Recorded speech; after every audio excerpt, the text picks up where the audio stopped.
Assalamualaikum, salam sejahtera, Om Swastiastu, Namo Buddhaya, salam kebajikan. Awalnya adalah kearifan, awalnya adalah wisdom, lalu kearifan tersimpan dalam puisi. Ini kuliah singkat, kultum, kuliah 7 menit, kita menggali kearifan dari kutipan puisi. Kali ini kita gali seorang penyair juga sufi, Hasrat Inayat Khan. Ia datang dari India. Ini juga istimewa karena biasanya generasi pertama sufi datangnya itu dari Persia atau Timur Tengah. Ini generasi selanjutnya mulai juga muncul sufi dari kawasan lain, India. Ini juga karena Inayat Khan datang dari generasi yang termasuk baru. Ia lahir tahun 1882, hidup hingga 1927. Jadi periodenya ini 100 tahun yang lalu. Sementara sebelumnya kita tahu para sufi berasal dari 800 tahun yang lalu, 1000 tahun yang lalu. Ini ia hidup baru 100 tahun yang lalu. Kita kutip puisinya dari buku Inayat Khan, Life and Poem. Bunyinya, kata-kata yang mencerahkan lebih berharga dibandingkan berlian. Kata-kata yang mencerahkan lebih berharga dibandingkan berlian. Apa kearifan dari kutipan ini? Kita eksplor dulu secara singkat riwayat hidup Inayat Khan, karena seperti kita katakan sejak awal, puisi atau renungan itu hanyalah endapan batin dari riwayat hidup sang penyairnya. Kita temukan sesuatu dalam hidupnya untuk kita gunakan menafsir renungannya, menafsir puisinya. Inayat Khan, ia datang dari keluarga yang sangat kuat daya seninya, yang sangat kuat imajinasinya. Kakeknya bernama Maulana Bakas Khan. Sang kakek sering disebut ia Beethoven dari India. Ia ahli musik dari India, dianggap sekelas dengan Beethoven yang waktu itu sangat terkenal di dunia. Kakeknya dianggap Beethoven dari India. Hasrat Inayat Khan juga kuat darah pemimpinnya. Dari garis ibunya, kakeknya seorang sultan. Disebut ia Tipu Sultan namanya, dari satu kawasan di India. Dalam darah Inayat Khan itu hadir bakat seni dan juga bakat seorang pemimpin. Ia sejak muda sekali mendalami sufi. Di India saat itu terkenal satu perkumpulan sufi bernama Chishti Order. Ia bergabung di sana sejak awal sekali. Dan dalam Chishti Order, Inayat Khan mendalami 3 hal penting dalam hidupnya. 3 ajaran yang ia jadikan prinsip hidupnya. Pertama, hidup yang penuh cinta. Itu dijadikan prinsip utama dalam Chishti Order. Kedua, hidup yang penuh persaudaraan dan penuh toleransi. Ketiga, hidup yang terbuka pada perkembangan zaman. Ini juga hal yang menarik, karena acap kali paham agama itu paham yang tertutup, tapi di tangan Chishti Order, agama dibuat paham yang terbuka atas perkembangan zaman. 3 hal itu yang dibawa oleh Hasrat Inayat Khan, ia jadikan bagian dari pertumbuhan batinnya. Tahun 1910, di usia 28 tahun, Inayat Khan pun memutuskan ia meninggalkan India, ia pergi ke dunia barat. Ia melanglang ke Eropa, ke Prancis, hingga juga ke London. Di London ia di usia muda sekali membuat Sufi order. Ke dalam diri dia ada bakat pemimpin yang kuat, darah seni yang kuat, ia pun mendalami Sufi, ia terbuka pada perkembangan zaman, tapi kini ia hidup di Eropa yang banyak sekali didominasi oleh mereka yang non-Muslim. Karena pandangan Inayat Khan terbuka, ia pun membuat satu perubahan dalam gerakan Sufi.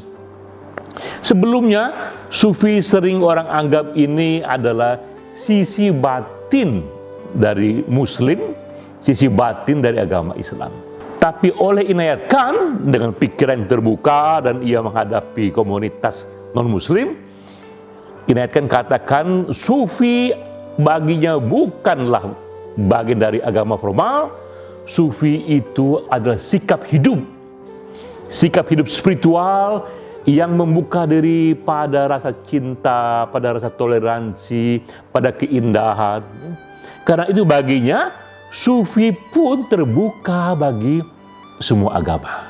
Pelan-pelan gerakan Sufi order dia tumbuh menjadi internasional Sufi movement, di mana banyak sekali anggotanya juga yang bukan Muslim. Jadi non-Muslim pun di tangan Inayat Khan pelan-pelan ikut menjadi bagian dari gerakan Sufi internasional.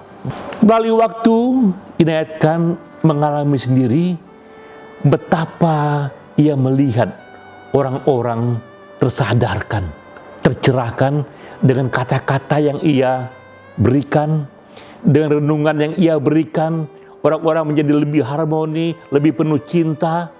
Itulah akhirnya yang melahirkan renungannya, bahwa kata-kata yang mencerahkan lebih berharga dari berlian. Karena ia saksikan sendiri betapa kata-katanya mengubah karakter dan hidup orang banyak. Apalagi yang bisa kita gali dari kearifan puisi Inayat Khan ini untuk masa sekarang, kita lihat figur yang lain, Oprah Winfrey. Ini di zaman modern. Oprah Winfrey, ia sudah hidup dalam jaringan TV yang terkenal sekali sebagai host, jaringan TV yang memberikan ia kekayaan 3 billion US dollar. Jaringan yang memberikan dia sekitar 40 triliun rupiah ke kocek pribadi dia, sehingga ia tumbuh dianggap salah satu selebriti paling kaya di dunia. Ini berlian yang ia dapatkan dari jaringan TV itu. Apa yang terjadi? Oprah Winfrey memutuskan keluar dari jaringan TV itu. Dia tinggalkan berlian itu. Ia membentuk jaringan TV sendiri yang namanya OWN TV. Dan ia buat serial yang diberi nama Believe. Di serial ini, berbeda dengan acara dia sebelumnya, ia menggali perjalanan spiritual dari tokoh-tokoh, dari tamu-tamu yang ia undang. Perjalanan mereka yang pernah dicampakkan lalu bangkit kembali. Perjalanan mereka yang disisihkan, yang tak bermakna, yang merasa dipinggirkan oleh banyak hal, lalu tiba-tiba menemukan kebahagiaan, menemukan makna. Ia gali kisah-kisah orang membagi kasih sayang, membagi keadilan. Itu yang ingin digali oleh Oprah Winfrey, karena baginya ia ingin lebih membagi spiritualitas antar agama. Dia tak ingin dibatasi oleh satu agama saja, karena menurutnya pengalaman batin dan cinta itu melampaui sekat-sekat agama. Nah, apa yang terjadi? Oprah Winfrey justru bertambah kaya, tapi yang lebih dari itu adalah ia merasakan berkah yang luar biasa.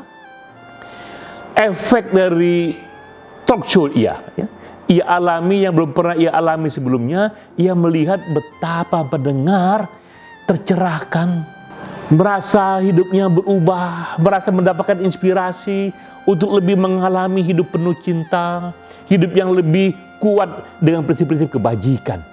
Ini yang menurut Oprah Winfrey hal yang sangat berharga, yang lebih berharga ketimbang berlian yang ia pernah dapatkan sebelumnya. Jadi kita lihat betapa kutipan tadi dari Inayat Khan bahwa kata-kata yang mencerahkan lebih berharga ketimbang berlian, dialami juga oleh manusia yang masa kini, manusia modern, dialami juga oleh Oprah Winfrey, dialami juga oleh semua yang lain. Ini renungan yang juga bagian dari hidup kita, bahwa jangan pernah kita sungkan, jangan pernah kita merasa hal yang istimewa untuk membagikan kata-kata yang mencerahkan.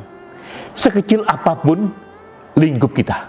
Kita tak sebesar Inayat Khan, pengaruh kita tak sebesar Oprah Winfrey, tapi kekuatan kata-kata yang mencerahkan, sekali kita dapati itu, sekali kita punyai itu, apakah datang dari renungan kita sendiri, ataukah dari yang lain, ambil itu, kuasai itu, dan sebarkan seluas yang kita bisa, apalagi di era sosial media. Mengapa ini kita kerjakan? Karena tadi kata Inayat Khan, kata-kata yang mencerahkan lebih berharga ketimbang berlian. Sampai jumpa.